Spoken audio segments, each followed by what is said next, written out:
Ok, continuando con esta parte del diagnóstico de insuficiencia cardíaca y ya finalizando con lo que viene a ser el tratamiento, tenemos que recordar que el diagnóstico muy aparte de ser clínico, porque recuerden que en toda patología la clínica es lo que comanda, va a ser siempre lo número uno que tenemos que realizar como tal, o sea, toda esa hemotecnia que tenemos que aplicarlo sí o sí. En estos pacientes con insuficiencia cardíaca, muy aparte de la clínica, ya sea los criterios mayores de Framingham o los criterios menores de Framingham, ir valorando lo que es esa sintomatología tanto anterógrada y retrógrada, es importante buscar algún desencadenante como tal. Me explico en ese sentido. O sea, más que todo buscar lo que son esos signos y síntomas de congestión cardíaca, un corazón congestionado como tal. Hay una memotecnia, no tanto para la parte de la congestión cardíaca, pero recuerden que todo paciente descompensado que va a tener esa falla sistólica diastólica va a cursar con lo que viene a ser congestión cardíaca, tanto sea con la sintomatología retrógrada y anterógrada. En la parte retrógrada podemos ver que ese edema agudo de pulmón que va a ocasionar la disnea y de poco a poco va a ir por continuidad hasta lo que son las cámaras derechas. Si se afecta lo que viene a ser las cámaras derechas o lo que viene del lado derecho, va a haber ingurgitación yugular, lo que va a haber esa lesión hepática cardíaca como tal. Entonces es importante valorar la congestión cardíaca en estos pacientes, qué tanto está fallando lo que es la fracción de eyección para manejar, tanto sea con una fracción de eyección reducida, ligeramente reducida, lo que viene a ser la parte preservada, hasta mejorada como tal. Pero en la parte aguda de un paciente cardíaco, sí o sí tenemos que usar la memotecnia Champi. Cuando usamos la memotecnia Champi, es un poco más sencillo poder analizar lo que viene a ser la etiología como tal. O sea, el paciente ingresa y tenemos unos 10, 30 segundos para poder analizar todo lo que puede estar sucediendo y todos los exámenes laboratoriales que vamos a pedir. Obviamente a partir de la anamnesis, del examen físico y demás, de los signos vitales. Entonces, esta mantenía Champi, estos 6 aspectos para poder valorar. Número uno es el corazón. Entonces, ¿qué puede suceder con el corazón? Lo que es un infarto agudo de miocardio. La H nos maneja de la hipertensión arterial. Un paciente con antecedentes de hipertensión arterial con un tratamiento de monoterapia o biterapia, que es lo ideal conocer a un paciente con hipertensión arterial, siempre tiene que tener una terapia doble, nunca aislada como tal, tal vez tiene lo que es una emergencia hipertensiva con daño de órgano diana, en este caso va a ser el daño a nivel cardíaco. En la parte de A son las arritmias. Entonces, un paciente que tiene arritmias, obviamente la fase sistólica y diastólica va a estar afectado, no va a ser efectivo como tal.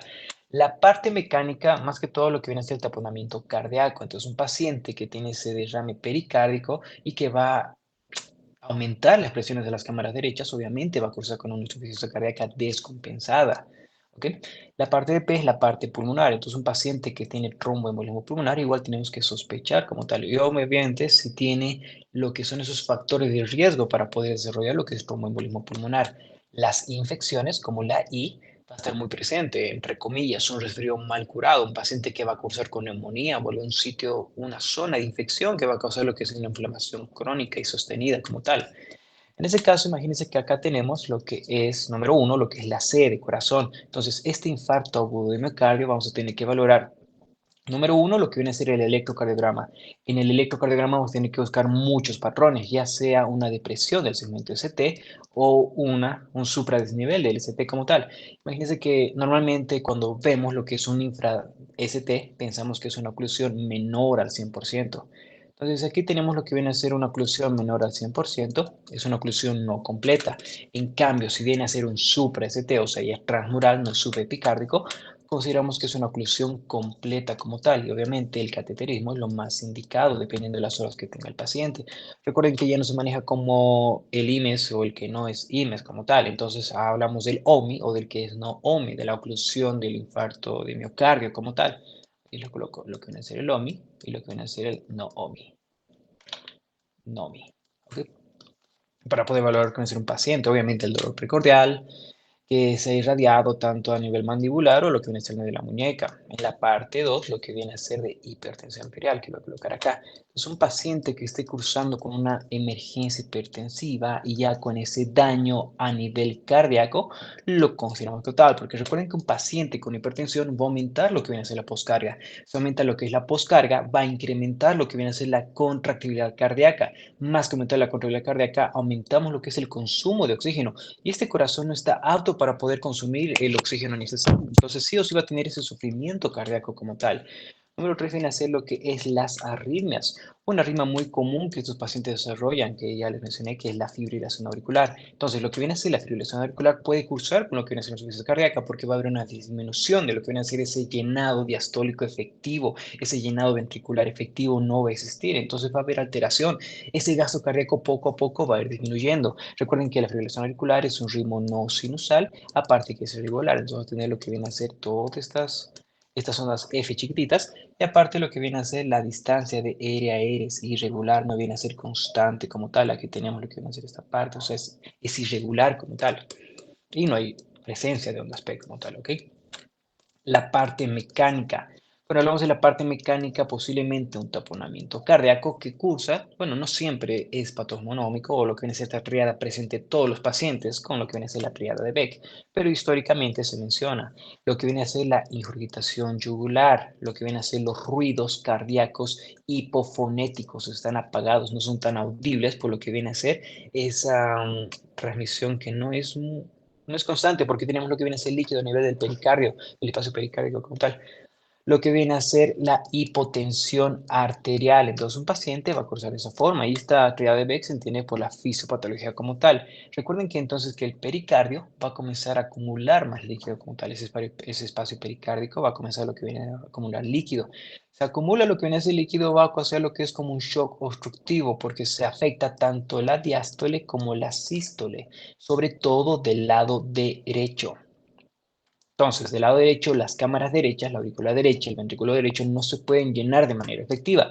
Si no se llenan de manera efectiva, va a haber ingurgitación yugular, porque la presión venosa central o la presión de la aurícula derecha no va a estar permisible para que pueda llegar esa precarga, ese retorno venoso. Entonces, lo único que les queda es generar ese fenómeno de ingurgitación yugular.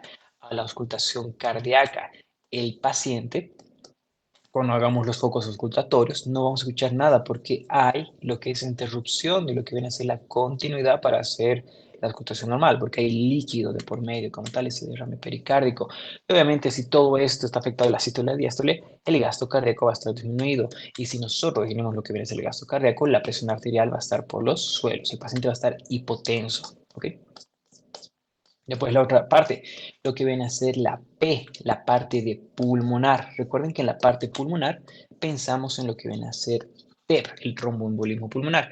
Recuerden que esta parte del tromboembolismo pulmonar tenemos varios signos. Un ejemplo, lo que viene a ser esta joroba de Hampton. Recuerden que esta joroba de Hampton simplemente nos menciona lo que es ese infarto pulmonar. Entonces, si hay un infarto pulmonar, podemos verlo ahí. Obviamente, tenemos que tener un criterio, o esa escala de Wells para considerar que el paciente tiene probabilidad, tanto elevada por una probabilidad baja o leve como tal. Entonces el paciente sí o sí tiene que tener, más que sí o sí, que algo indispensable es tener esa clínica de trombosis venosa profunda. Te puede mencionar que tiene dolor a nivel de lo que son las pantorrillas o lo que viene a ser a nivel de los gastronemios, el solo y demás. O sea, hay distintos signos para poder valorar eso. Una taquicardia sostenida, o sea, una frecuencia cardíaca arriba de los 100 latidos por minuto. Eso es muy sensible, podría decir, a los pacientes que tienen lo que es este tromboembolismo pulmonar, porque todo el tiempo están taquicárdicos. Aparte que en el electrocardiograma también podemos valorar y podemos observar lo que es esos pequeños signos, lo que viene a ser el S1, lo que viene a ser el Q3 y el T3, porque lo que viene a ser D1 y el D3 valoramos estos tres aspectos. En D1 vamos a poder lo que viene a ser una onda S muy prominente, entonces la onda P, Q, S, entonces la S va a estar muy profunda. En cambio, en D3 vamos a tener Q3 y T3. Tenemos lo que es la onda P, tenemos la onda Q, tenemos la onda R, tenemos la onda S, ya tenemos una inversión de la onda T. Puede estar presente en todos los pacientes, no puede estar en todos los pacientes, pero sí es muy probable de que sea esto masivo. Cuando está presente, consideramos que viene a ser un tromboembolismo pulmonar masivo como tal, ¿ok? O sea, ya te está afectando lo que son ramas principales como tal. Aparte que vamos a tener desviación del eje hacia el lado derecho. En este caso también hay otro, si no me equivoco, lo que viene a ser la hemoptisis, lo que viene a ser la malignidad, un paciente que tenga antecedentes de CA en general, o que haya estado inmovilizado las últimas 4 semanas, haya tenido una cirugía mayor y demás. Imagínense que una cirugía ya corre riesgo de tener lo que es esta trombosis venosa profunda cuando dura más de 4 horas, hasta un viaje como tal, más de 8 horas. Aquí lo voy a sacar de otro ladito, lo que viene a ser un viaje más de 8 horas. O sea, esa inmovilidad va a causar una hipercoagulabilidad, obviamente no en todos los pacientes, pero puede causar de esa forma. ¿Ok? Entonces nunca está de más poder sospechar lo que viene a ser un tromboembolismo pulmonar. Eso va a ocasionar de que el corazón se congestione como tal, ¿ok? Y aparte de los signos, tenemos lo que viene a ser este signo, que es la joroba de Hampton, la de Westermarck, también viene a ser lo que es la oligoemia. Recuerden que la oligoemia se puede ver como zonas como vacías, si quieren verlo así, porque no hay un flujo sanguíneo adecuado para esa zona. Y aparte también podemos llegar a ver lo que es el agrandamiento iliar. Entonces, si hay agrandamiento iliar, porque los vasos van a estar dilatados, va a haber zonas, digamos, como con ausencia de vasculatura, porque tenemos un tromboembolismo que está tapando toda esa zona de la irrigación como tal. ¿Ok? Esta viene a ser la parte mecánica y la parte de las infecciones, es los antecedentes que el paciente haya tenido, no sé, haya tenido lo que son picos de fiebre, haya tenido lo que son esas térmicas, malestar general, tal vez un resfrío, una faringoamigdalitis, o algo en pocas palabras que tal vez no se curó de manera efectiva, usó lo que son antibióticos de manera irresponsable y continúa de esa forma. Entonces, esto es considerar para ver lo que es el CHAMPI como tal, un paciente con insuficiencia cardíaca aguda, si queremos entenderlo, de insuficiencia cardíaca que está descompensada como tal. Obviamente no solo vamos a evaluar lo que viene a ser esta parte, porque todo paciente que llega así tiene que hacer una valoración antes de derivar a lo que viene a ser el cardiólogo para que sea el manejo adecuado como tal. Entonces, siempre pedimos lo que viene a ser un hemograma. En la parte del hemograma podemos ver lo que viene a ser la anemia. Valoramos lo que viene a ser la hemoglobina. Recuerden que si una hemoglobina está demasiado baja, ya necesita lo que es la transfusión de paquetes o demás, imagínense, pongo un ejemplo, lo que viene a ser 8 gramos de cilitro. Este paciente con esta hemoglobina de 8 miligramos de cilitro, el paciente está demasiado mal. O sea, ya iniciamos lo que es el tratamiento en los pacientes con anemia cuando está menos de 14. Ya tenemos que ir pasando lo que viene a ser la suplementación de hierro, ¿ok? Dependiendo también qué origen es la anemia como tal, pero normalmente es con hierro como tal. Que este paciente con 8 no va a tener un buen transporte de oxígeno. Si no transporta una buena cantidad de oxígeno, no va a haber oxígeno. Imagínense que la hemoglobina sí o sí tiene que transportarlo porque tiene sus 4 cadenitas, sus 2 alfa y sus 2 beta, y cada uno se satura lo que viene a ser un 25%. Entonces, si no logramos poder transportar lo que viene a ser la cantidad necesaria de oxígeno, el cuerpo va a sufrir. Entonces, sí o sí puede cruzar lo que viene a ser con esa insuficiencia cardíaca. Pero recuerden que la anemia es el ejemplo de una insuficiencia cardíaca con alto gasto cardíaco, porque ya vimos todos los fenómenos fisiopatológicos que puede ocasionarlo como tal. Otro, un paciente con diabetes mellitus, un paciente que tiene diabetes mellitus tanto insulino dependiente o no insulino dependiente, que esté con tratamiento ya sea con insulinas o sin insulinas, o sea, solo esté con vía oral, lo más común que esté con metformina, o algún hipoglucemiante oral. Recuerden que la metformina no es hipoglucemiante oral. Tenemos que manejar lo que es una hemoglobina glicada menor al 7,5% para tener un buen manejo. Recuerden que esta hemoglobina glicada nos dice lo que son bueno, cómo ha estado los niveles de glucemia durante esos 3 últimos meses como tal. Entonces, este paciente sí o sí tiene que manejar lo que es un 7,5% de lo que viene a ser esa hemoglobina glicada. Lo ideal es que esté en menos de 7, en realidad, ¿ok? Recuerden que tenemos igual distintos criterios para poder iniciar la insulina y demás. Va a depender mucho del paciente, cómo se maneja. Por eso este manejo de un paciente con insuficiencia cardíaca, muy aparte de estabilizar al paciente en todos los aspectos, está muy congestionado y demás, meterle diuréticos y demás, es valorar cada comorbilidad y poder solucionar lo que es cada comorbilidad. Otro, un paciente que sea obeso, un paciente que esté con un índice de masa corporal arriba de 35, este paciente ya necesita lo que viene a ser un tipo de fármacos para poder disminuir lo que viene a ser la obesidad, para poder combatir lo que viene a ser la obesidad. Recuerden que un paciente obeso sí o sí va a tener un incremento de lo que son las citoquinas inflamatorias, sobre todo lo que viene a ser la interleucina 6. Entonces esto afecta demasiado lo que viene a ser toda la hemostasia, bueno, todo lo que viene a ser el medio interno del paciente como tal. Entonces, no vamos a poder tener un control adecuado de este paciente. Aparte que recuerden que estos pacientes obesos tienen las adipoquinas, tanto de dominio uno, 2 o 3, y sobre todo las de dominio 3 son las más peligrosas, las más proinflamatorias. Un paciente que tiene un estado proinflamatorio crónico nunca va a ser saludable. Entonces, sí o sí tenemos que ir valorando lo que vienen a ser todas las comunidades de paciente. Si nos vamos a pacientes que son renales o lo que viene a ser la relación de boom creatinina, paciente que tiene una relación de boom creatinina mayor a 20, sí o sí tienes que pensar lo que viene a ser un daño prerrenal, porque recuerden que un paciente con insuficiencia cardíaca va a tener afectado lo que viene a ser el gasto cardíaco, y este gasto cardíaco obviamente se va a repercutir porque tiene que ir distribuyéndose en lo que viene a ser en todos los órganos en general. Imagínense que ambos riñones sí o sí tienen que tener lo que viene a ser un 25% del gasto cardíaco. Si el paciente no va a poder abastecer ese 25% de gasto cardíaco a los riñones, recuerden que no es 25% a cada riñón, sería 50 a los riñones, sería dividido como tal. O sea, sí o sí tienes que dividir estos 1100, 1200 que tiene que ir dividiendo en cada riñón como tal, 600 y más, ¿ok? Entonces, si tenemos lo que viene esa parte, ese origen de injuria renal, prerrenal, por esa hipovolemia, por ese gasto cardíaco disminuido, tiene que ser valorado.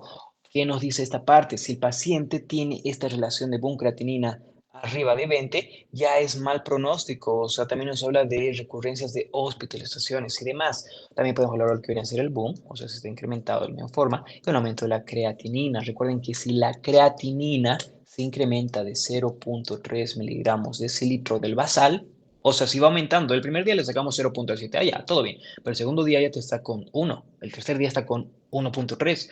Ok, este paciente sí tiene un mal pronóstico como tal, porque no va a responder a lo que viene a ser la terapia de líquido, porque también recuerden que un paciente que está congestionado tenemos que disminuir lo que vienen a ser los líquidos. Vamos a meterle diuréticos porque posiblemente vimos que está muy congestionado, está con edema agudo de pulmón, está con lo que viene a ser edema en los miembros inferiores, entonces sí tenemos que congestionarlo, bueno, descongestionarlo como tal.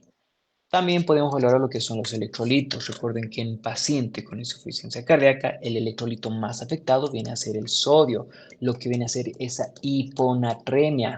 Recuerden que el manejo de hiponatremia, aunque parezca sencillo, sí o sí tenemos que ir catalogándolo si es crónico o agudo para hacer una reposición rápida o simplemente hacerlo progresivamente, no superando lo que viene a ser ese umbral de 8 a 10 como tal, ¿ok? De los miliequivalentes como tal.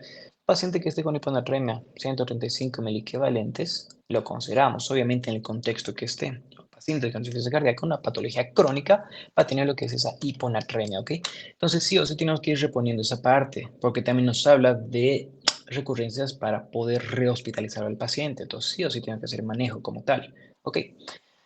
Y peor si es un paciente adulto, porque recuerden que la hiponatremia es causa de edema cerebral número uno en los pacientes adultos. Es un paciente de 65, 70 años con insuficiencia cardíaca que esté con hiponatremia, nos va a entrar cualquier rato en coma, nos va a colocar somnoliento, obnubilado y ya, o sea, sospechamos, vemos sus electrolitos y una hiponatremia súper marcada como tal, ¿ok?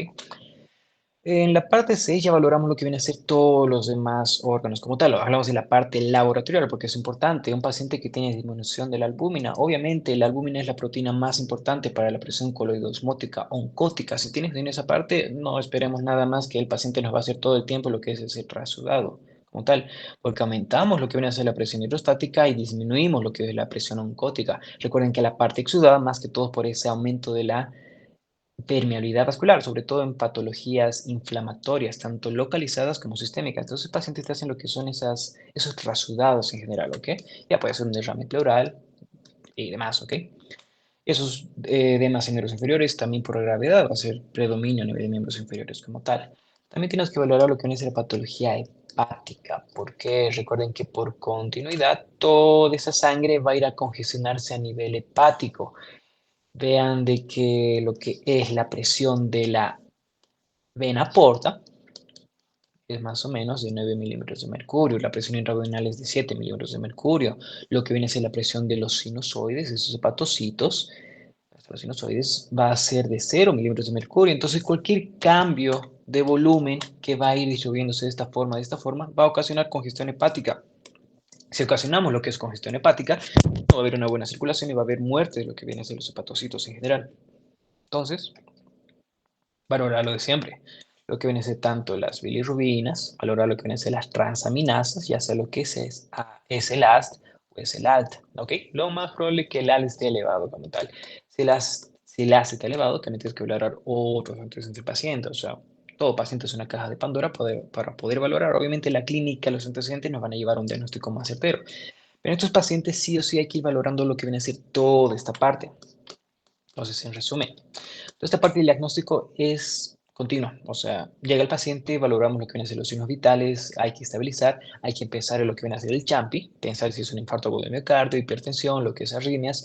Había mencionado en algún momento de que un paciente que tiene esa disnea diurna, como lo mencionan los libros de semiología, tiene esa disnea diurna, o sea, no es nocturna, porque recuerden que la disnea paroxística nocturna es muy común en pacientes con insuficiencia cardíaca, porque a nivel de la noche tenemos en decúbito supino y lo que viene a ser la reabsorción de líquido y ese aumento de la precarga, lo que es el retorno venoso incrementa. Se incrementa de esa forma, vamos a tener lo que viene a ser un corazón congestionado, ya de por sí ese corazón no aguanta lo que viene a ser el volumen que estamos manejando, y peor si estamos reabsorbiendo lo que es ese líquido intersticial.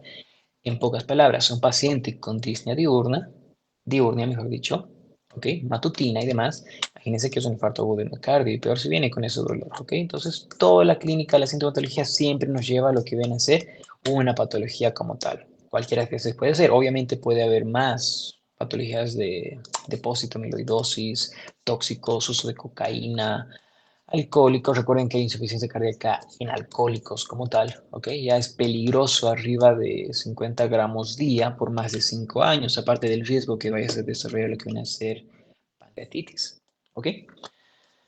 Eso viene a ser lo que es la parte del diagnóstico como tal. Obviamente tenemos que pedir lo que son esos rayos X de tórax para poder valorar lo que es el índice cardíaco. Vamos a pedir lo que viene a ser un electrocardiograma para ver los cambios morfológicos en lo que viene a ser la electrofisiología en ese paciente. O sea, lo que viene a ser los vectores. El electrocardiograma se tiene que entender desde los vectores porque vos tenés lo que es hipertrofia del ventrículo izquierdo, hipertrofia del ventrículo derecho, podemos tener desviación del eje a la derecha a la izquierda. Podemos tener signos de arritmias, bloqueos y demás. Un paciente no siempre va a estar taquicárdico, puede estar bradicárdico, puede tener ser una bradicardia significativa.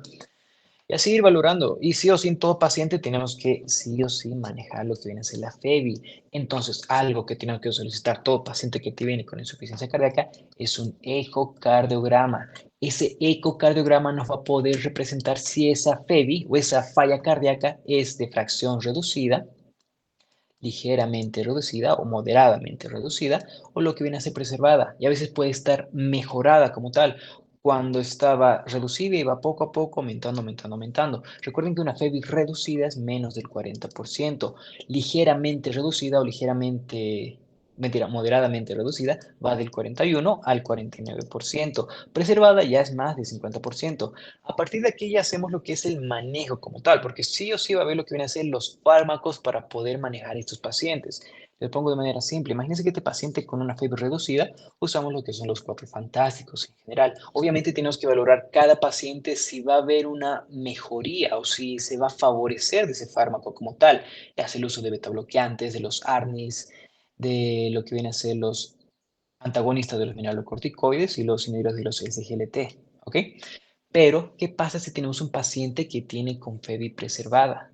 ¿Ok? Entonces hay que valorar cada paciente que tiene lo que viene a ser la FEBI como tal. Vamos a ver si se va a beneficiar de ese fármaco, simplemente no va a causarle ningún efecto como tal. Les doy un ejemplo. Un paciente que tiene una FEBI arriba del 50%, y aquí es regla de que tiene que estar menos del 60%, ¿ok? Ahorita les explico por qué. Entonces, este paciente que tiene una FEBI preservada, podemos iniciarle lo que siempre queremos iniciarle, el ARNI, porque ya vemos que los ARNI actúan en la fisiopatología. Estos pacientes que vamos a iniciarles farmacología con los ARNI, sí o sí su FEBI tiene que estar arriba del 45%, porque se vio que tienen una mejoría como tal, pero tiene que estar menos del 60%. O sea, sí o sí tiene que estar. Y sí o sí tiene que estar menos del 60%. En pocas palabras, hablaríamos de una FEBI entre 45 a 60%. Ahí recién es donde se benefician como tal. Otro ejemplo, lo que viene a ser la espironolactona. La espironolactona no podemos utilizarlo en todo paciente. Sí o sí tenemos que iniciar en un paciente que tiene esa FeB menor al 60%. O sea, esto es espironolactona, más que un diurético ahorrador de potasio, es antagonista mineralocorticoide que actúa sobre que ya no liberemos tanta aldosterona. Recuerden que la aldosterona va a ocasionar lo que es esa fibrosis cardíaca, ese remodelado cardíaco. Actúa sobre la fisiopatología, aumenta lo que viene a ser la sobrevida. Se benefician los pacientes que tienen esa FeB menor al 60%. Si el paciente tiene una FeB mayor al 60%, o sea, está más que preservada, no se va a beneficiar de este fármaco como tal. Otro ejemplo, un fármaco que toma mucha relevancia no solo en pacientes diabéticos, sino tenga o no tenga diabéticos, tenga patología renal o no tenga patología renal, los inhibidores de los SGLT2. Recuerden que aquí tenemos la empaglifosina, la dapaglifosina, que esto se demostró que disminuye la muerte por esta parte cardiovascular, aparte que disminuye las hospitalizaciones. Entonces es algo que sí o sí tenemos que agregar a un paciente que está con la FeB preservada. Entonces se beneficia como tal. Otro ejemplo de lo que se usaba también, lo que vienen a ser los beta bloqueantes. Estos beta bloqueantes, ya sea carvedilol, metoprolol, bisoprolol, que normalmente es lo que se utilizan, es más beneficioso en pacientes que tienen una FeB menor al 40%. Entonces, no nos consideramos importante manejar un beta bloqueante en un paciente que tiene la FeB preservada. Entonces, todo paciente que tiene la FeB preservada, ligeramente reducida o reducida, sí o sí hay que valorar si se va a beneficiar o no se va a beneficiar. ¿Por qué? En pacientes que tienen disfunción cronotrópica, no se va a beneficiar de lo que viene a ser un paciente con beta bloqueante. Como tal dice su nombre, tiene una disfunción cronotrópica. Pacientes que tienen disautonomía, o sea, no vamos a poder beneficiar a esos pacientes. Entonces podemos considerarlo que pacientes que tienen más de 60% lo necesitan, no lo necesita, tuvo un infarto previo, a veces tuvo un infarto, podemos considerarlo como tal. Y obviamente este tratamiento tiene que ser aditivo, no es como que le vamos a iniciar, o sea, aditivo me refiero de que no vas a iniciarle un fármaco, 2 semanas después otro fármaco, otras 2 semanas después otro fármaco, no. Lo ideal es que tú inicies lo que son estos 3 fármacos como tal, porque ya vimos que la parte preservada le podemos iniciar lo que viene a ser este ARNI, el espironolactona, los inhibidores SGLT tipo 2, bueno, lo SGLT2. Entonces, esos 3 lo podemos iniciar de manera simultánea. ¿Por qué? Primero vamos a comenzar con lo que son dosis bajas. En la parte de las dosis bajas, imagínense que los ARNI podemos comenzar lo que son los 50 miligramos cada 12 horas, pero tenemos que ir titulando, o sea, ya tenemos que ir a la titulación a las 2, 6 semanas, mejor si llegamos a las 2 semanas de manera rápida, porque sí o sí tenemos que ver si el paciente lo tolera como tal. Entonces, el objetivo de poder llegar a lo que viene a ser los ARNI es llegar a los 200 miligramos cada 12 horas. Sí o sí poder manejar lo que viene a ser las dosis máximas de cada fármaco como tal. ¿Ok? Esto es como una pequeña introducción para entender lo que va a ser cómo va a ser el manejo de un paciente con insuficiencia cardíaca. Ahora vamos a ver tanto la parte farmacológica como la parte no farmacológica de un paciente. ¿Ok? Porque recuerden que todo paciente sí o sí vamos a manejar esa parte farmacológica y no farmacológica. Aquí hago una rayita. Entonces, en el tratamiento no farmacológico y en el tratamiento farmacológico, recuerden que el tratamiento farmacológico sobre todo se basa en lo que viene a ser tanto los estadios. Recuerden que de los estadios tenemos el estadio A, B, C, D, sobre todo pacientes que tienen comorbilidades, que son asintomáticos, que tienen ya, bueno, que tienen comorbilidades que son asintomáticos, sobre todo que entran en el estadio A, pacientes que tienen un cambio estructural cardíaco, pero son asintomáticos. En cambio, el C es un paciente que tiene ese cambio estructural cardíaco, esa patología cardíaca como tal, y asintomático. Y un paciente D que necesita un dispositivo para poder manejarlo, ya sea un marcapasos o demás, o tal vez necesita un stent, pero ya es refractario al tratamiento farmacológico, entonces es bueno manejarlo de esa forma. Y también lo que viene a ser la parte del MIJA, pero el más utilizado viene a ser los estadios A, B, C, D, ¿ok? Lo que viene a ser del A, como tal, que lo maneja. ¿Ok? En la parte no farmacológica siempre iniciamos en los cambios de estilo de vida. Estos cambios, como no, cambios de estilo de vida, lo vamos a iniciar con lo que viene a ser el ejercicio. Ese ejercicio aeróbico, o sea, mayor a lo que son 150 minutos por semana, o sea, podemos entrenar de 2 a 3 veces, el paciente tiene que hacer ese ejercicio como tal. Entonces, más de 150 minutos, puede hacer caminatas largas. La parte del gimnasio, la parte isométrica va a ser un poco más importante que hacer ejercicios de resistencia como tal, pero ese ejercicio tiene que estar constante, constante, constante, constante. Otro que se favorece demasiado, lo que es la pérdida de peso. estos pacientes con pérdida de peso tienen mayor o, bueno, disminución de las hospitalizaciones recurrentes como tal. Imagínense que un paciente que pierde 1 kilogramo va a disminuir lo que viene a ser 1 milímetro de mercurio en lo que viene a ser la presión sistólica. Entonces el paciente se favorece demasiado porque por cada peso que vaya perdiendo, lo que viene a ser la presión sistólica se va a manejar. Porque recuerden que en pacientes que tienen insuficiencia cardíaca y aparte tienen hipertensión arterial, la presión tienes que manejarlo de 130-80, menor a 130-80. Es una comodidad que tienes que manejarlo sí o sí, ya sea diabetes y demás, ¿ok? Ok, entonces pacientes, 1 kilogramo, 1 milímetro de mercurio lo va perdiendo como tal. La dieta. La dieta va a jugar un papel fundamental por el uso de lo que no es los carbohidratos. Recuerden que algunos te pueden ser proinflamatorios y demás. Lo que se recomienda a los pacientes que tengan una dieta DASH, y aparte de la dieta DASH, o sea, rica en frutas y verduras, como siempre lo mencionábamos, esa dieta mediterránea, ¿ok? Entonces, tampoco es tan estrictos como tal. Obviamente sí hay que hacer valoración con, lo que dicen, con los nutricionistas, y darle una dieta específica al paciente. La baja ingesta de sodio. Lo que se recomienda va a depender mucho del paciente, porque a veces no hay un número exacto que te dice, sabes, tienes que prevenirle, bueno, tienes que quitarle tanto sodio, decirle que no consuma tanto sodio. Con que esté menor a los 2,3 gramos día, todo bien, ¿ok? Y otro, lo que viene son los hábitos, porque recuerden que un paciente alcohólico y un paciente que fuma va a poder descompensarse de manera sencilla, ¿ok? El alcohol es malo, el cigarro es malo, entonces, en ese sentido, el paciente tiene que cambiar esos estilos de vida como tal. Y aquí también se agrega y te van explicando las guías de que tenemos que vacunar al paciente de manera estacional o de manera anual como tal. Este paciente tiene que estar que sí o sí vacunado con lo que viene a ser el neumococo. Número uno, el neumococo como tal. Número dos, de manera estacionaria, lo que viene a ser la vacuna contra la influenza y también lo que viene a ser el COVID. Entonces, paciente tiene que vacunado contra neumococo, contra influenza, contra COVID, ¿ok? Y aparte que el paciente tiene que tener esa higiene de vida como tal. Si es un paciente que tiene diabetes, tiene que controlarse lo que son sus glicemias basales, dependiendo si estamos iniciando un nuevo tratamiento, si estamos con insulina, tiene que controlar lo que son las presiones como tal. Y muy aparte del manejo de cambio de estilo de vida, las comorbilidades. Estas comorbilidades van a ser fundamentales porque ya vieron de que entra un papel fundamental de poder desencadenar o poder causar una insuficiencia cardíaca aguda descompensada. Ya vieron que un paciente con hipertensión arterial, aumentando lo que viene a ser la poscarga, disminuyendo lo que viene a ser ese volumen eyectivo, ese volumen sistólico, va a causar lo que es un bajo gasto cardíaco. Ese bajo gasto cardíaco va a pagar cuenta de lo que viene a ser tanto el cerebro, el corazón y lo que viene a ser los riñones, sobre todo los riñones, que ya vimos que nos da un mal pronóstico como tal. Un paciente con hipertensión arterial sí o sí tiene que manejarse con 130-80 milímetros de mercurio.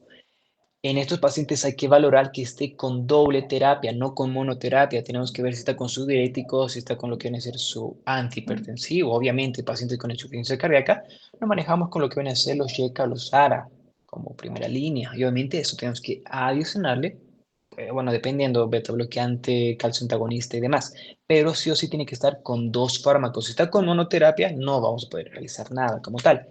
Estos pacientes con diabetes mellitus, sí o sí, la glicemia, controlarse como tal. Y aparte, lo que viene a ser esa hemoglobina glicada menor a 7,5%, ideal si está menos a 7% de esa hemoglobina glicada.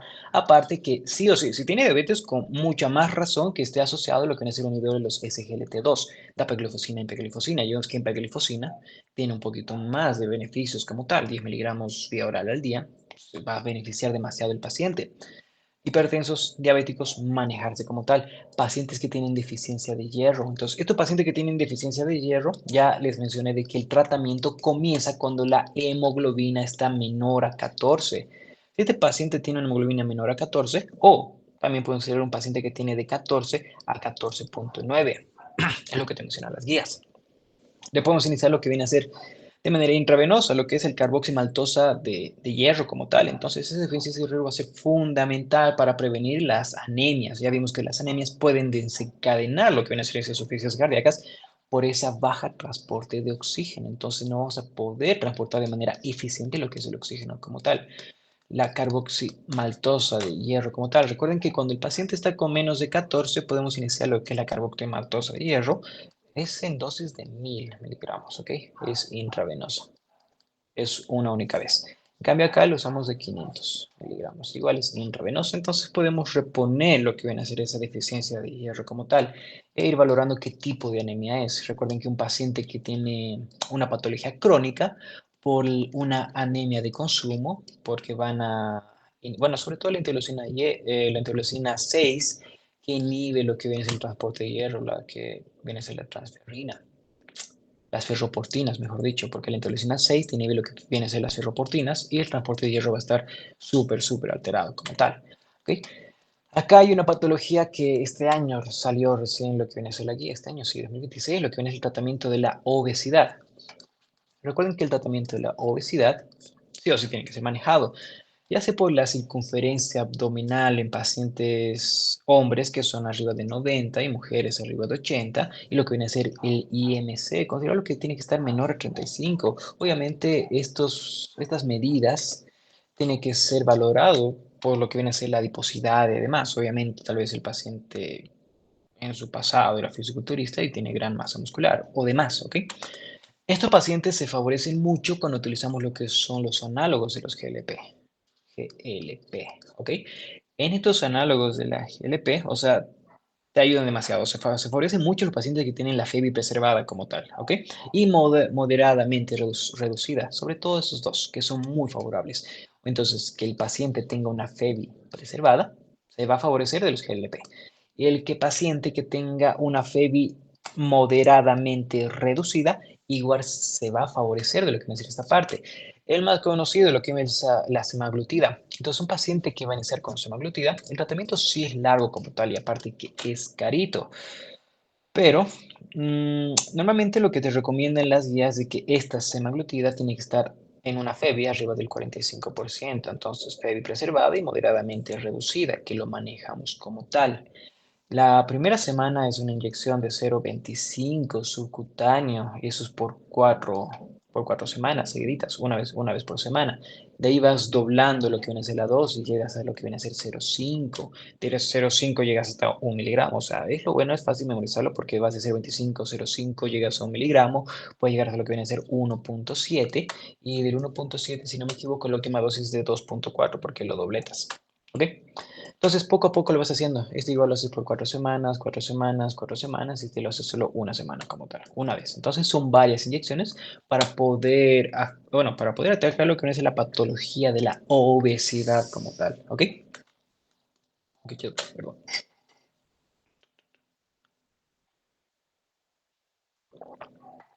Entonces, son varias comorbilidades a manejar en el paciente, sobre todo la hipertensión, diabéticos, la obesidad, que podemos considerar los tres como tal. Obviamente, las dislipidinas igual tenemos que manejarlo. Y a valoración sea lo que viene a ser con estatinas o con lo que son los fibratos. Recuerden que nunca tienen que iniciar los dos. Okay. Entonces, si hablamos de la parte farmacológica y ya de los pacientes que tenemos en general según el estadio en que estén, les pongo un ejemplo. Tanto la AJA, la Asociación de Cardiología, va mencionando un paciente que esté en estadio B, o sea, ya tiene ese cambio estructural cardíaco, pero todavía está asintomático. O sea, tanto va de estadio B a estadio C, porque se dan cuenta que la diferencia, no solo el cambio estructural, ya tiene ese cambio estructural a nivel cardíaco, la diferencia es la parte sintomática. En estadio B el paciente está sintomático, en cambio en estadio B va a estar sintomático como tal.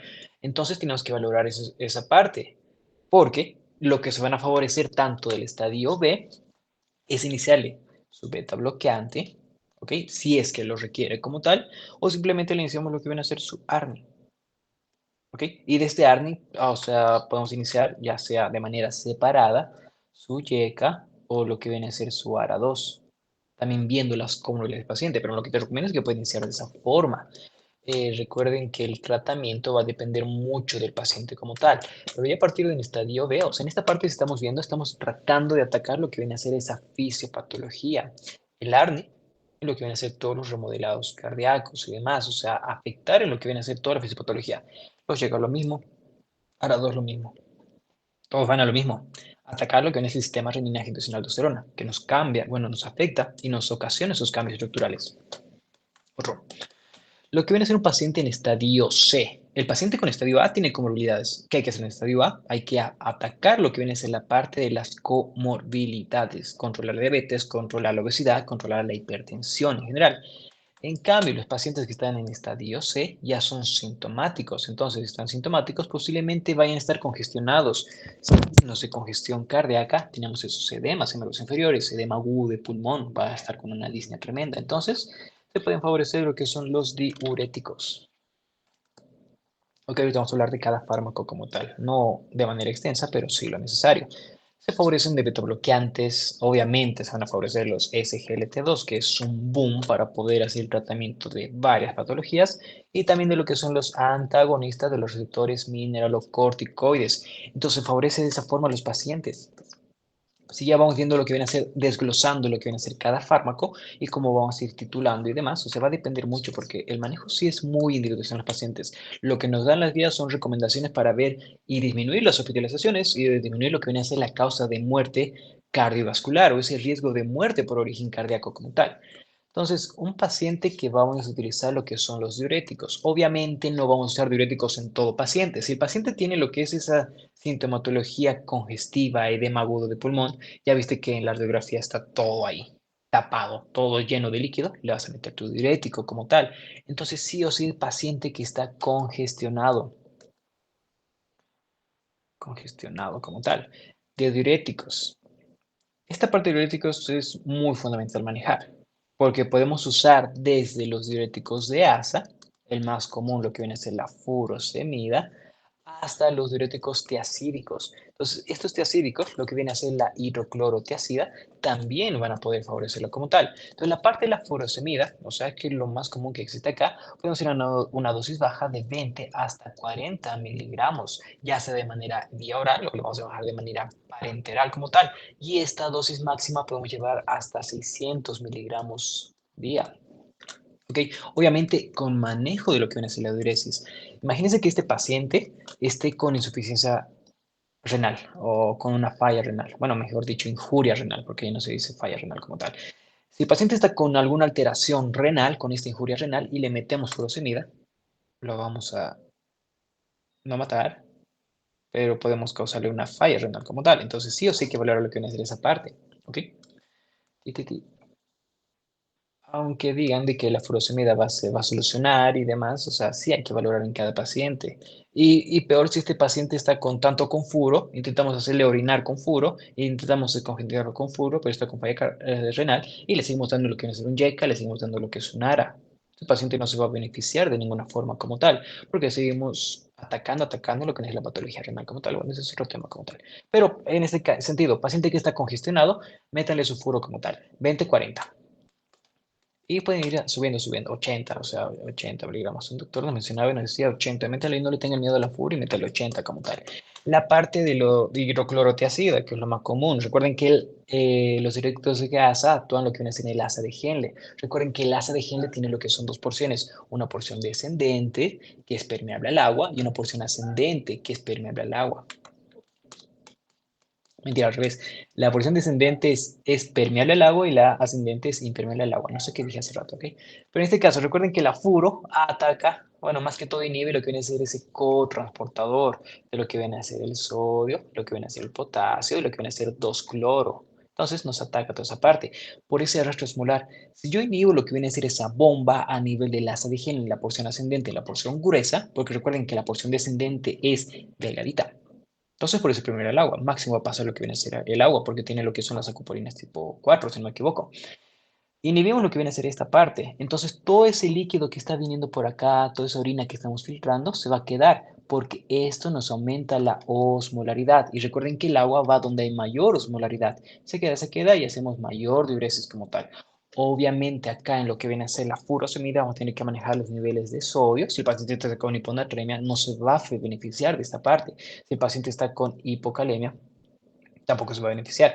Bueno, mentira, hipercalemia. Bueno, se va a beneficiar si tiene hipercalemia como tal, pero te vamos a tener que manejar lo que vienen a ser los niveles de potasio, porque nos puede causar disminución de los niveles de potasio. Esa calemia va a disminuir. El cloro es importante, pero no tanto, más que esos dos electrolitos que son fundamentales para los desórdenes hidroelectrolíticos como tal. Lo que viene a ser el hidroclorotiazida. Recuerden que hidroclorotiazida actúa en el túbulo contorneado distal. Igual puede favorecernos. Imagínense que tal vez la fluoresceína viral no fue suficiente, le podemos agregar lo que viene a ser este hidroclorotiazida. Podemos iniciar con una dosis de 25 miligramos, ¿ok? Podemos hacerlo una vez al día o podemos aumentarlo a 2 veces al día. Una dosis de 50. La dosis máxima que vamos a llegar a tener de hidroclorotiazida es de 200 miligramos. Va a depender mucho del paciente. Es analizar cada paciente en general. O sea, eso viene a ser la parte de los diuréticos. Se dan cuenta que es súper sencillo poder manejarlo. Obviamente si el paciente está congestionado y se va a beneficiar de estos fármacos. Otro, lo que viene a ser la parte de los ARNIs. Lo que viene a ser el sacubitril, el valsartán, lo vamos a iniciar en una dosis de 50.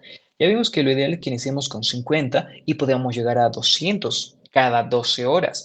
Estos ARNIs ya se benefician demasiado en pacientes que están en estadio C, ¿ok? Ya se, o sea, ya tienen lo que viene a ser esa falla cardíaca, ya tienen ese cambio estructural, hipertrofia concéntrica, excéntrica, dilatación de cámaras, alguna valvulopatía o demás, y ya son sintomáticos, ¿ok? Sobre todo los ARNIs hay que iniciarlo en pacientes que tienen falla cardíaca con una fracción de eyección reducida. Es ahí donde se benefician más, ¿ok? Donde está muy reducida. También te mencionan de que tal vez, bueno, no tal vez, o cuando el NIHA está en grado 2 o grado 3. La clasificación funcional también nos sirve como tal. No, o sea, va desde el 2, me equivoco, va desde el 2 hasta el 4. O sea, sí, exactito como tal. Se van como relacionando aquí, allá como tal, ¿ok? Recuerden que si le vamos a iniciar lo que son los ARNIs, este sacubitril valsartán, sí o sí tenemos que haber dejado de darle al paciente lo que son los YECAS.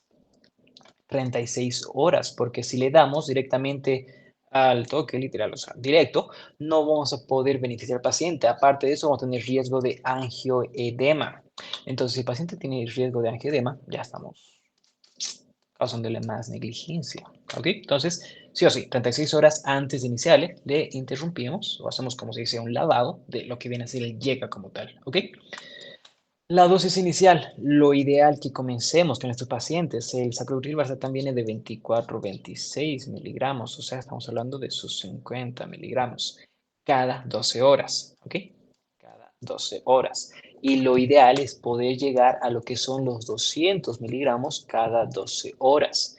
Entonces ya, si no me equivoco, lo que es la dosis aquí es de 97, 103. Ayer iba leyendo lo que viene a ser el Parreas. Y aquí decía 91. Capaz fue error de typeo. Pero es 97. Porque llegamos a lo que viene a ser 200 como tal. Entonces, poco a poco tenemos que ir incrementando la dosis. Recuerden que la titulación de estos fármacos sí o sí tiene que ser de 2 a 6 semanas. Porque no podemos tardar tanto en titular al paciente. Sí o sí tenemos que aumentar, pero llegar a las 2 6 semanas para las dosis máximas. Porque tenemos que darle, sacar el provecho lo máximo a ese paciente, aparte de hacer la rehabilitación cardíaca. Recuerden que estos ARNIs aumentan la sobrevida del paciente. En cambio, lo que van a hacer los diuréticos no actúan sobre la fisiopatología, simplemente actúan en lo que viene a ser la sintomatología del paciente. Si actúa simplemente en lo que viene a ser la sintomatología del paciente, no beneficia en lo que viene a ser el riesgo de vida, el riesgo de muerte cardiovascular. Simplemente nos beneficia ese momento, ya sea para los edemas y miembros inferiores o para lo que viene a ser ese paciente congestionado con edema agudo de pulmón. ¿Ok? Perfecto. Ya casi terminando con este video, pacientes que están con lo que viene a ser el estadio B. Ya vieron que ese paciente del estadio C cambia y varía cuando tienen lo que es el cambio estructural, pero son asintomáticos. Entonces, estos pacientes que tienen este estadio B y aparte están con una fiebre reducida, se pueden beneficiar de lo que son los YECAS, los inhibidores de la enzima convertidora de angiotensina. El ejemplo más común, lo que viene a ser el enalapril. Entonces, el enalapril igual lo vamos a ir titulando poco a poco. Podemos iniciar con una dosis de 2.5 miligramos cada 12 horas, 2.5 miligramos cada 12 horas, y llegar a titular hasta los 20. O sea, puede ir desde los 10 hasta los 20 miligramos, igual cada 12 horas como tal. ¿Ok? Recuerden que esta parte de los YECA tienen ese efecto secundario de esta tos por la inhibición de la bradicinina. Bueno, por el efecto de la bradicinina, mejor dicho, no inhibición como tal. Ese efecto de la bradicinina que continúa. Entonces, el paciente tolera y las siguientes 2, 3 semanas está sin tos, podemos continuar en lo que viene a ser el YECA como tal. Y en todo caso de que ya nos haga tos, podemos cambiarlo a lo que viene a ser los ARA. ¿Ok? Recuerden que si va a ir del estadio B al estadio Sí, ya le cambiamos directamente su ARNI. Y recuerde nuevamente, 36 horas previas no tiene que tomar en el abril para que inicie con su ARNI, su sacubitril valsartán. Ok, digamos que el paciente no toleró lo que viene a ser la tos, entonces le decíamos su ARA2. De la familia de los sartanes tenemos varios. Los sartán tiene varios estudios para decir que fue muy beneficioso en estos pacientes.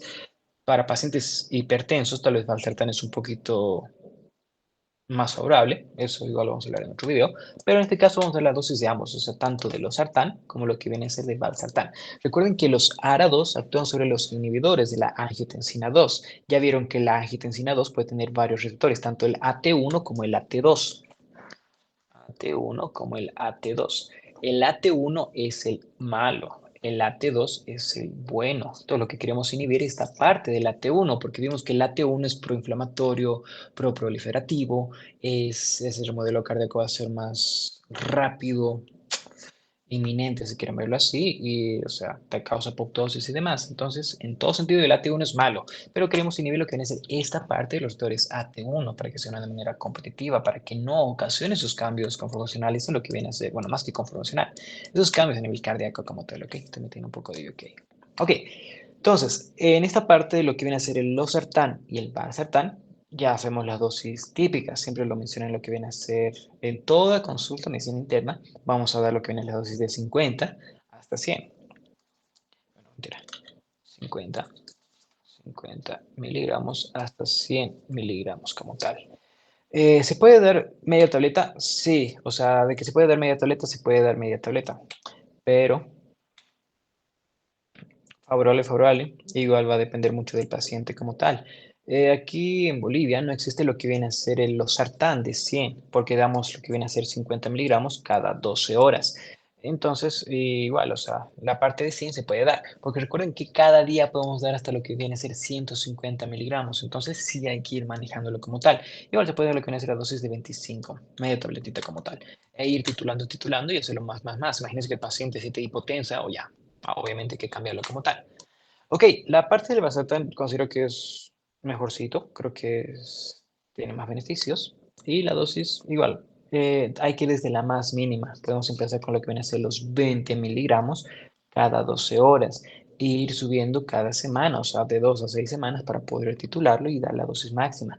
40 miligramos cada 12 horas. Hay que ir viendo cómo el paciente va respondiendo y podemos darle una dosis de 160 cada 12 horas, o sea, sus 320 miligramos le estamos dando al día como tal, que es la dosis máxima para poder manejarlo. Va a depender mucho del estadio para el paciente para manejarlo o no manejarlo de esa forma. Y cada paciente es un mundo como tal. Sí o sí tenemos que manejar la parte de las comorbilidades. Y hasta en las guías te menciona de que sí o sí tienes que darle al paciente lo que es esa terapia con el psicólogo. Bueno, no tanto con el psiquiatra, sino la parte psicológica, porque el paciente tiene ese riesgo inminente de poder morir. Entonces, eso es más estrés y demás. Hasta lo que viene a ser el yoga, lo que viene a ser los ejercicios de relajación y demás pueden favorecer al paciente. Todo paciente es todo mundo para poder valorarlo y realmente hacer algo distinto como tal.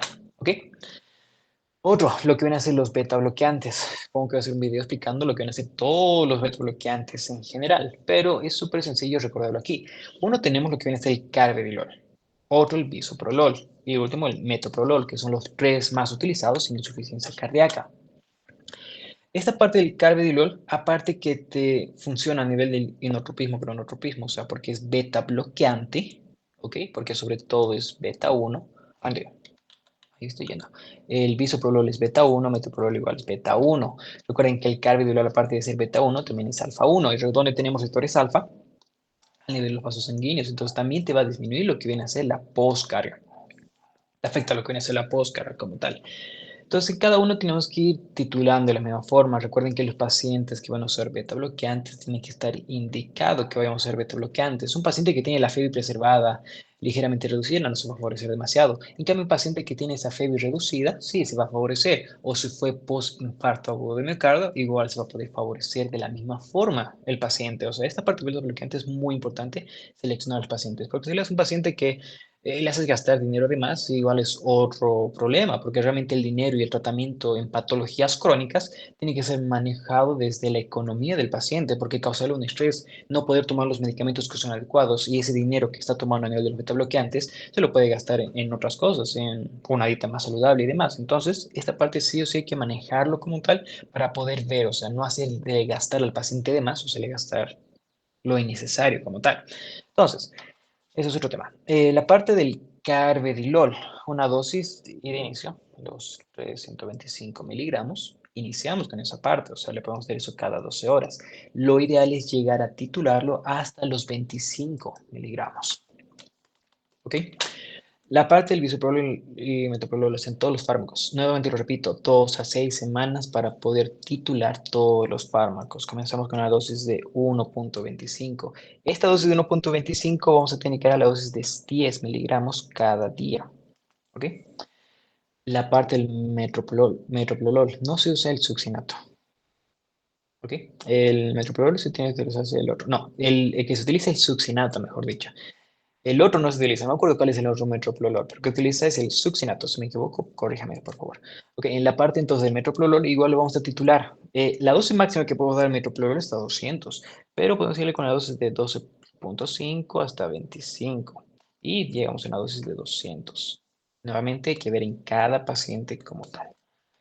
Y casi por último, lo que vienen a ser los inhibidores de los SGLT2. Recuerden que en esta parte de los pacientes que van a tomar lo que son los inhibidores de los SGLT2, o sea, esta parte de los inhibidores de SGLT2 tiene demasiada ciencia detrás, porque no simplemente te va a ocasionar lo que es, o sea, disminución de los niveles de glucosa, sino es antiinflamatorio, afecta lo que viene a ser el metabolismo cardíaco, se podría decir que el corazón ya no va a utilizar lo que viene a ser toda esa parte de la glucosa como tal, sino comienza a hacer lo que es cetosis y el corazón se va a favorecer demasiado de la cetosis. También tiene ese efecto de poder actuar sobre los canales, si no me equivoco, son los canales de sodio y hidrógeno, entonces de esa forma va a ser una inhibición de este intercambiador como tal. Entonces, aparte tiene un efecto a nivel del sodio, del calcio, tiene un efecto a nivel mitocondrial cardíaco. Entonces, el paciente se favorece demasiado lo que viene a ser esta parte de los SGLT2. Valía la pena poder ver todos los efectos que tienen los inhibidores de los SGLT2, pero como esto es un video corto y no hay que extendernos tanto, simplemente vamos a mencionar lo que vienen a ser las dosis. Recuerden que aquí tenemos lo que viene a ser la dapaglifosina y lo que viene a ser la empaglifosina. Bueno, digamos que le metes tus 10 miligramos, no hay que titular más, o sea, es la dosis de inicio, la dosis que se va a mantener, 10 miligramos vía oral cada día. Este paciente se favorece lo que no son los inhibidores del IgG2. Literal, tiene efectos hemodinámicos, tiene efectos vasculares, metabólicos, antiinflamatorios, estructurales, o sea, celulares, de lo que viene a ser la parte mitocondrial, sodio, calcio y en general todo. O sea, es una bomba lo que necesita este SGLT2 en general. ¿Ok? Y por último y no menos importante, ya vimos que la espironolactona sí o sí es muy importante. Eso vamos a tener que asociarlo, porque imagínense que el paciente es de con furosemida y nos va entrando con lo que viene a ser una hipocalemia. Entonces, vamos a asociarle lo que viene a ser la espironolactona, que de manera indirecta igual te maneja lo que viene a ser la parte de ahorrar potasio, si quiero verlo así. Entonces, los antagonistas de los mineralocorticoides, ¿ok? El más común, la espironolactona. Esta parte de la espironolactona sí o sí tienes que tener lo que son ciertos criterios. Porque el paciente, bueno, vamos a iniciar lo que viene a ser a un paciente que tiene niveles de potasio séricos, sí o sí, menores a 5 miliequivalentes litro. Si tiene más, no hay que iniciarle todavía, esperar que bajar un poquito el potasio y recién le iniciamos.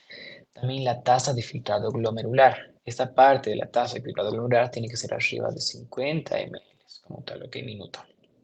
Entonces, súper sencillo porque la espironolactona se maneja de una manera un poco regular porque hay que manejar, hay que ver los niveles de potasio para poder ver si le aumentamos la dosis, si disminuimos la dosis, pero va de una dosis de 12.5 hasta 25 miligramos. Esto es cada día, 12.5 miligramos hasta 25 miligramos. Lo ideal es poder llegar hasta los 50 miligramos. Obviamente hay que ver cómo el paciente nos va a responder, porque si el paciente tolera, le metemos lo que viene a ser los 50 miligramos vía oral. Eso lo hacemos cada día. ¿ok? Pero si el paciente no tolera y estamos viendo que estamos ocasionando una hipercalemia porque estamos ahorrando demasiado potasio, eso tenemos que disminuirlo, lo bajamos a lo que viene a ser 25 miligramos, pero cada 48 horas. Y hay que seguir viendo, o sea, va a haber muchas alternativas para poder hacer este manejo, pero este es el manejo más sencillo como tal, ¿ok? También hasta se puede usar la espironolactona para edema. O sea, en general, o sea, si el paciente está edematizado, podemos darle lo que es espironolactona. Obviamente no es nuestra primera elección, pero igual asociamos lo que es el tratamiento, la full lo vamos a meter como tal.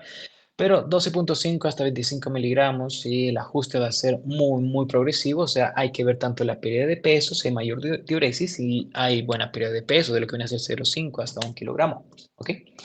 Entonces, esta parte, lo que viene a ser la insuficiencia cardíaca, tiene mucho manejo como tal.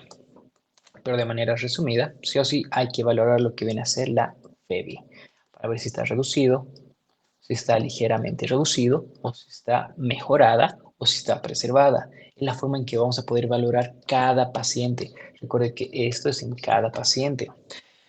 En pocas palabras, hay que valorar cada paciente, hay que ver qué fármaco va a favorecer al paciente y cómo tal. En todo sentido, no vale la pena de que iniciales sí o sí, como si nada, lo que son los betabloqueantes, la espironolactona, los ARNIs, dale así por ahí, cuando posiblemente le quitamos un fármaco y el paciente igual se favorece como tal.